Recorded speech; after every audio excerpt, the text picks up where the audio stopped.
thank you for the amazing intro. I've been living here in Bali 8 years. As my name mentions, I'm not born here. I'm originally from the Netherlands, but I grew up in France for many, many years. And I've been in Asia like almost 20 years. I've been also living in China 7, 8 years in the early 2000s in my corporate career.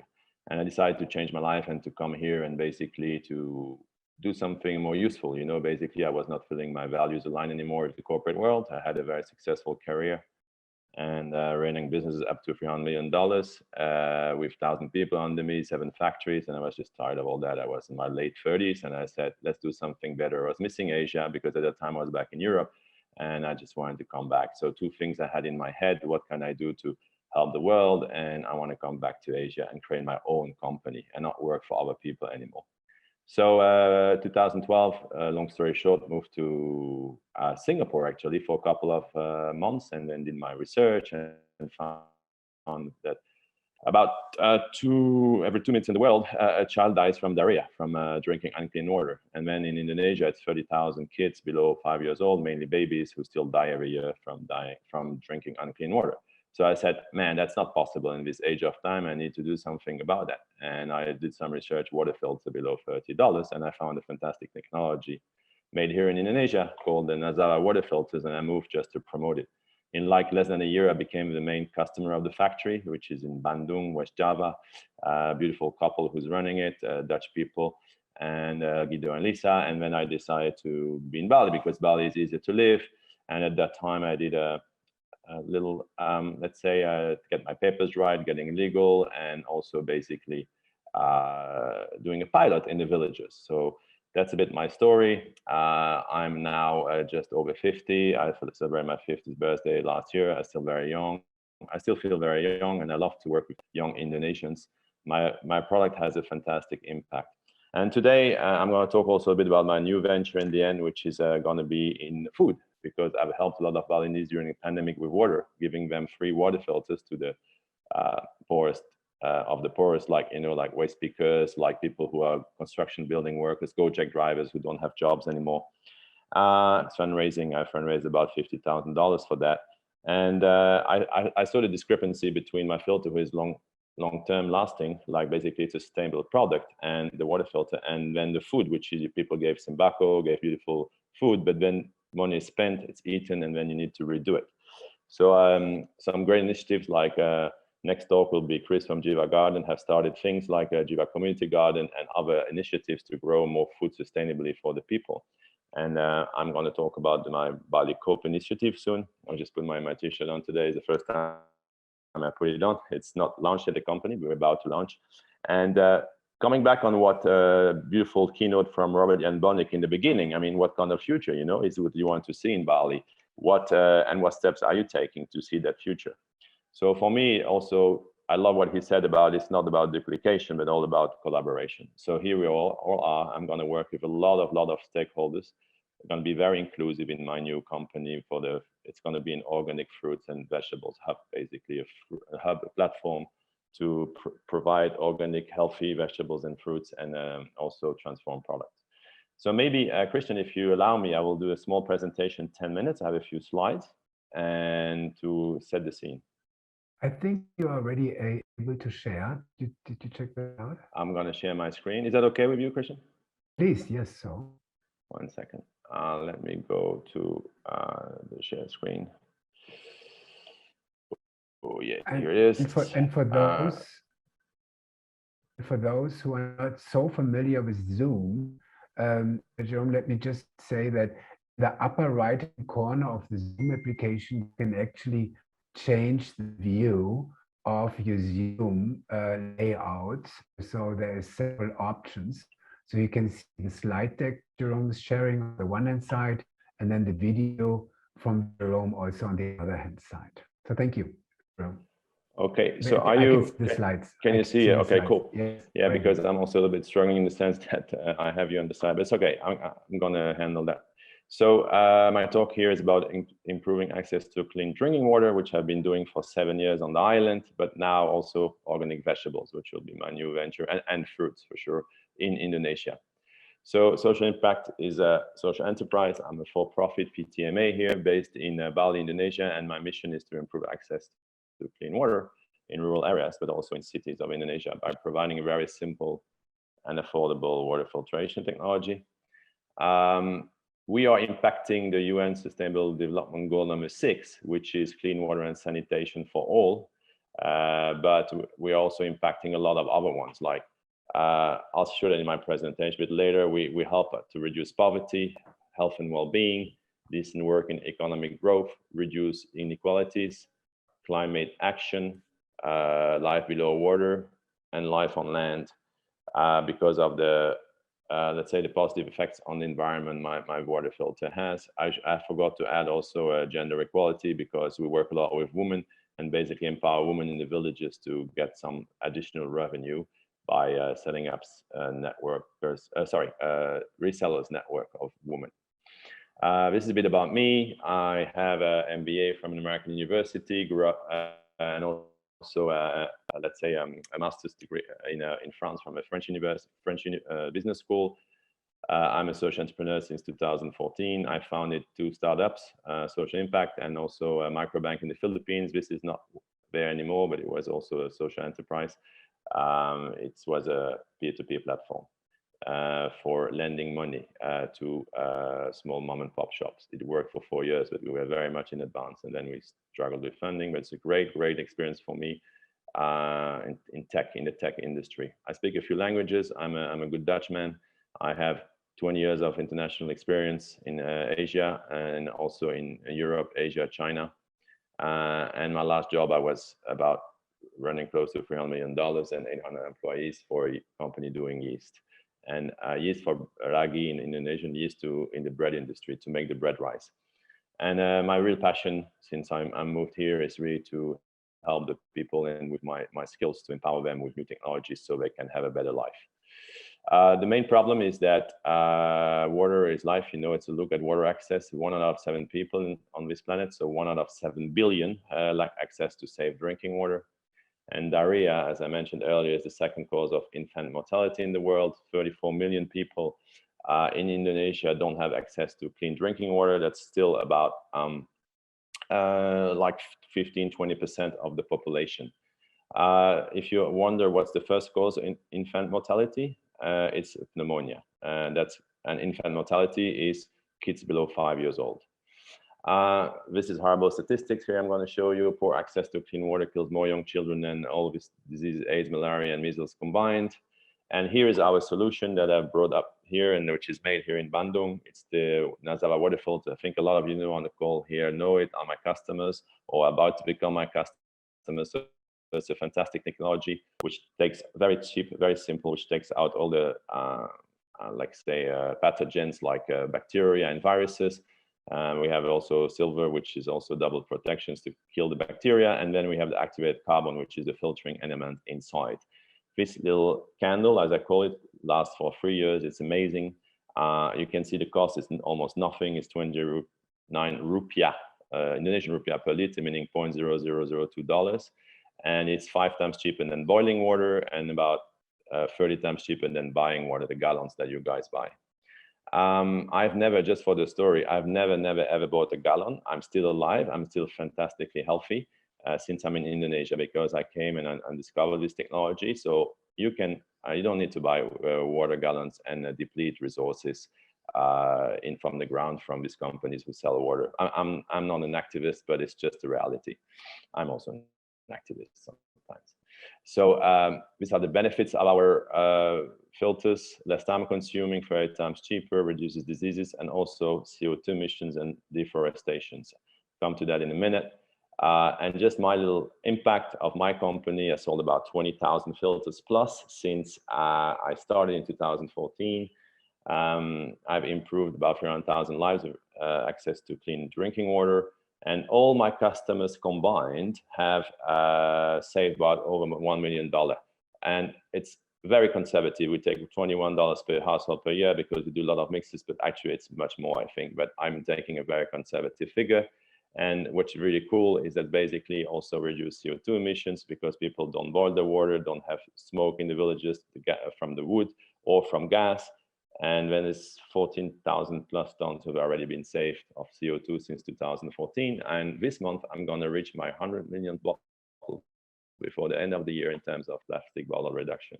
Some people are interested how we calculate these statistics. I can give you some details. Just reach out to me. I'll give you my details later. You can find me online, no problem. This is my most important slide of the presentation.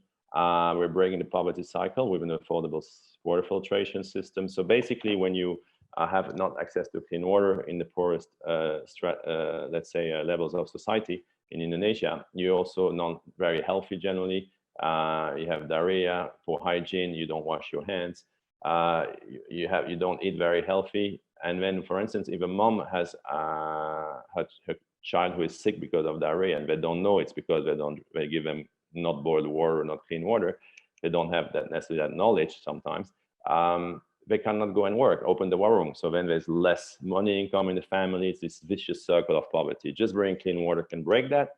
And also, basically, it's a fantastic way for me with technology to just start discussions about cleaning your hands, about education, about reducing plastic bottle use. So it's a fantastic vehicle. And that's what I'm really, really super motivated still after 7 years to promote this technology in the villages of Bali and also of other islands in Indonesia.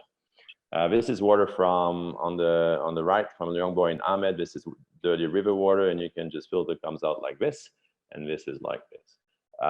My pilot project, I already talked about it a bit. I sold 1,500 filters to people in East Bali, in Old Karangasem, so I know almost every village there. And this was representing a third of their monthly income. I had a fantastic idea, but can you turn it into reality? And the answer is yes. And the great thing about that is I, at that time, set up a network of 30 women resellers. I went to these ImpaKt meetings, these women's meetings in the villages every month, and they became my resellers. I used a lot of influencers also, local influencers, not Instagram influencers, to promote the product. The head of the villages, the head of the Banjar, the head of the religious community. That's amazing, Jeroen. Like, sorry, yeah. So you're speaking so fast, and there's so amazing information here. Like, I just caught my interest, like really helping local women to get their own entrepreneur on the one hand side, using actually like river water in your system. This is correct? Can you just? Yes, you can put river water. I've been very much also involved in disaster relief. I put more than 7,000 filters in Lombok after the earthquake, because people after disaster, they don't have access to the clean water anymore. So they can use water from the river, from the gutter, and we have to train them on the product. But once they understand and we give it to them, it saves a lot of time and money. And it's also saving lives, because in these times people just drink anything and they just drink dirty water. And again, I have a personal story where I went to Lombok and I had a TED talk about this, that I went to a village up the hillside after the earthquake, and two babies died. And I was so pissed I couldn't sleep for the whole night. But then I saved another 4 ones who were still sick, but we saved them. So basically just because they had diarrhea. So I was just saying that day reinforced my belief in what I'm doing, because I saw live what I was talking about in statistics, what I saw in statistics from the UNICEF or whatever. It's really happening. And I'm always saying that I'm not a doctor, but I save lives. So that's a great way to resume. So I will not stop that. And even if I make my new venture, I'm busy, I will put someone on it. I will continue this mission, because this is a very important mission. Sorry for interrupting you, but it really. No, I love it. I'm sorry to speak fast. I know it. I'm in startup mode. That's why I'm starting a new company, and I want to rush through, because I want to also, I have only half an hour, and let's just also show a bit about Bali Corp later, about the vegetable. Go ahead. Yeah. So these are beautiful pictures. Lombok, Bali, water is life. I love that one. Sorry. Oh my God, that one. And yes, this is work in our villages in Lombok. This is Lombok. And my strategy now is to pursue the expansion to Eastern Indonesia, which I'm already doing. I have a few projects in Flores, in Sumba, mainly in schools, to reduce plastic bottle, with foundations to improve access to clean water. But with the pandemic, it's been a bit halted because it's more difficult to travel, so schools are closed. But this is just a matter of taking off again in the next couple of months. Then it's also to find the right distribution partners, because I can't do all alone. I have just a social media managers and myself. Sometimes I have an assistant, but because business is quite slow during pandemic, I don't have an assistant. I do all my shipments myself. I have 15 shops. If people are interested to buy my filters, I have 15 shops in Bali reselling. They can buy from me direct. And the shops are the 5 Bali Buddha shops, Canggu, Ubud, Uluwatu, and also Renon. And then we have a few shops in Batu Bulong, like Canggu shop, like a few other shops. Anyway, so I'll contact me. I can send it to you. Also the filter by Gojek, or we find a way to meet. And I want to develop that retail business about what I'm talking about right now, because this is what is my bread earning thing. I need to make money. I need to survive, and I also need to sometimes then with this, I do a lot of non-profits. So with the money I earned over the last 3 or 4 years, I put it into fundraising, and when I fundraise, I don't make any money on it. I just give it for free, let's say at cost for the families. And this is this flights. I've distributed more than 2,500 filters on the field here in Bali since June last year to vulnerable communities, street food vendors, construction workers, Gojek drivers, mainly non-Balinese, also in some poor Balinese villages too. And they can save money and improve their health. So I just give you an example. They tell me it's a godsend because they don't know the tech, and then tell me, oh, I mean, I didn't know this existed. So I do a training. I always have to go. It's very time consuming, but I'm very passionate. I do it. I worked also with a lot of great other NGOs like Crisis Kitchen, like SOS. We distributed the food and water together. And that's the outcome of the Bali NGO and Associates, which is an umbrella organization that I created with some friends. I'm also a board member of this, to coordinate and synergize and make all the aid movement in Bali more efficient. So Bali NGO and associates.com, check it out. It's a great way if you want to help. There's a lot of organizations there.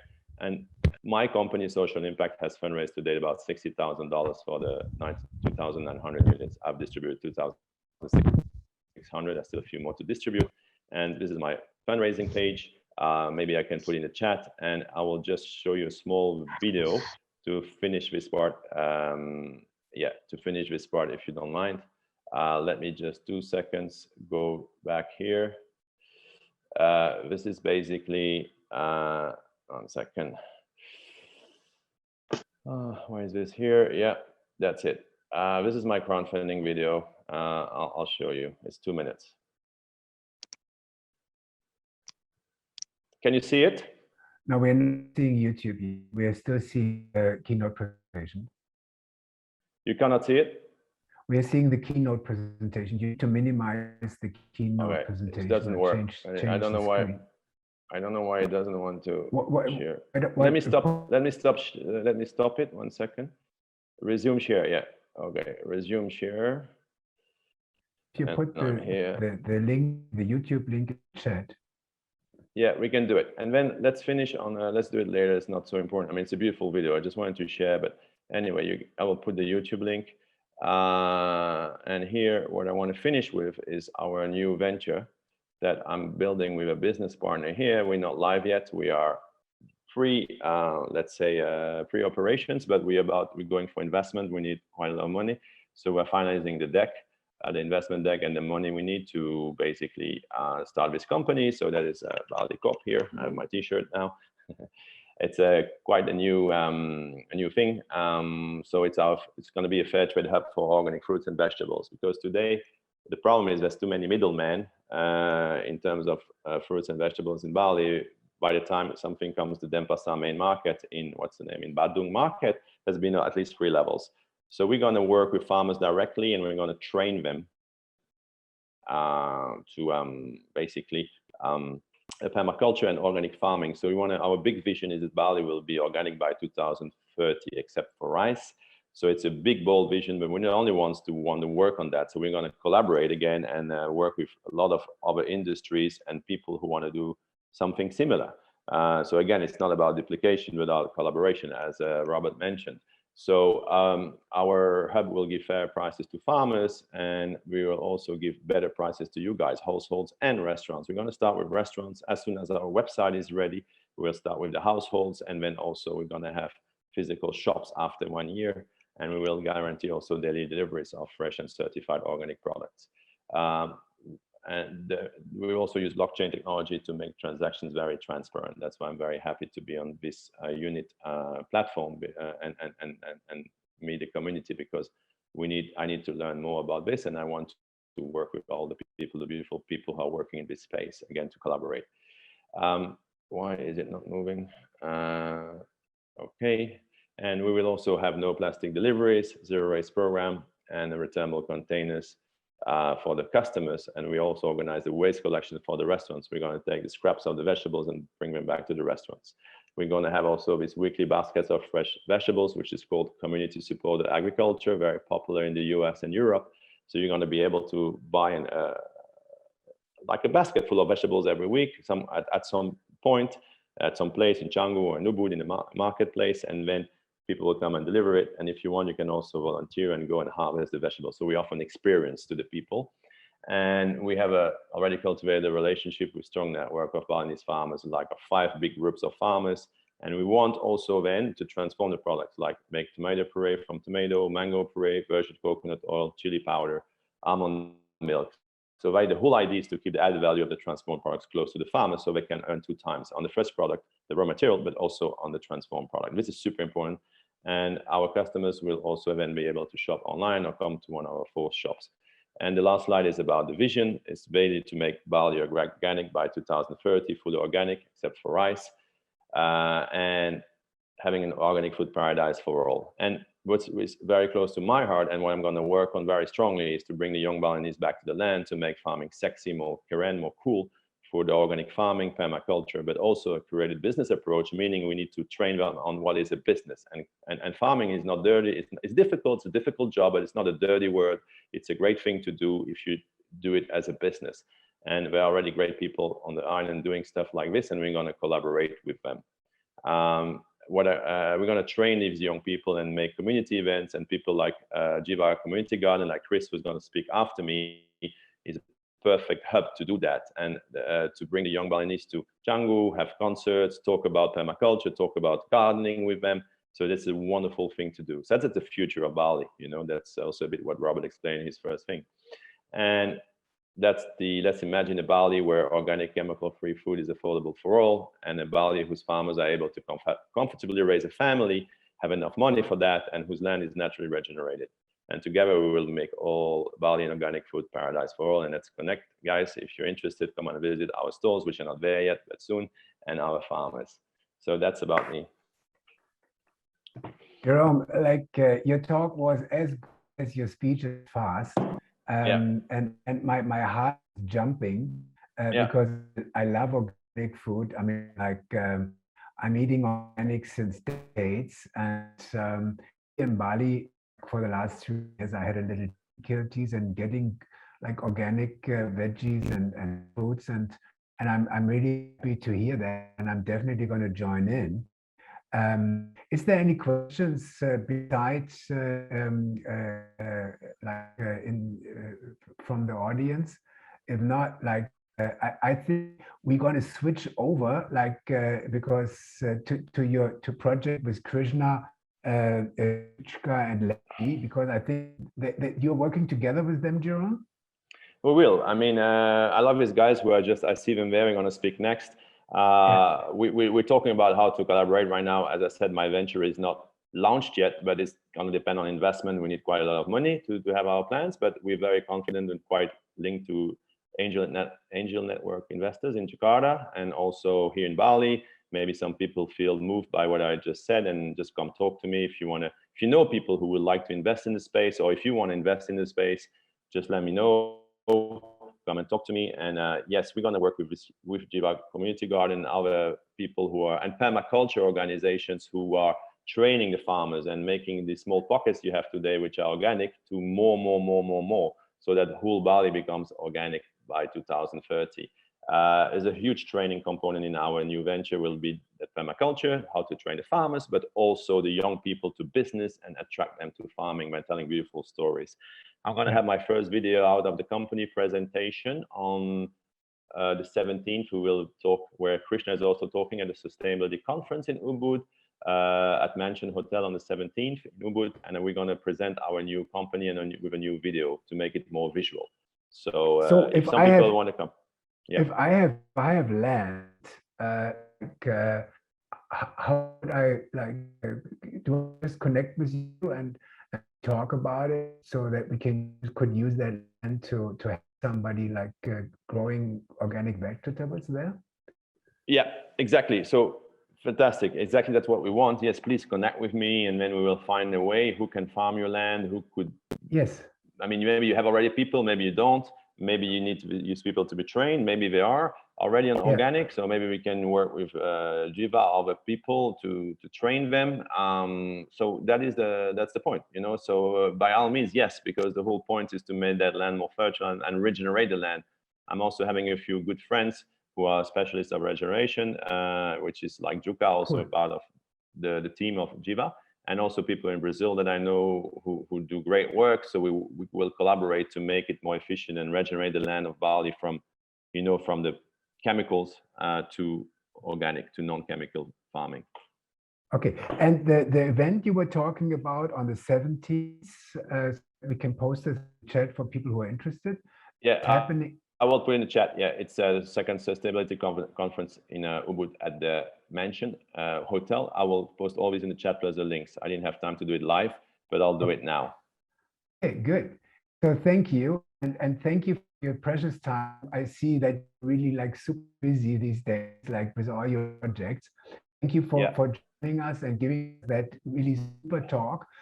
Even thank you for your contribution here, like towards a more healthy life for Balinese people and also for people in Bali like me. I personally will benefiting from that.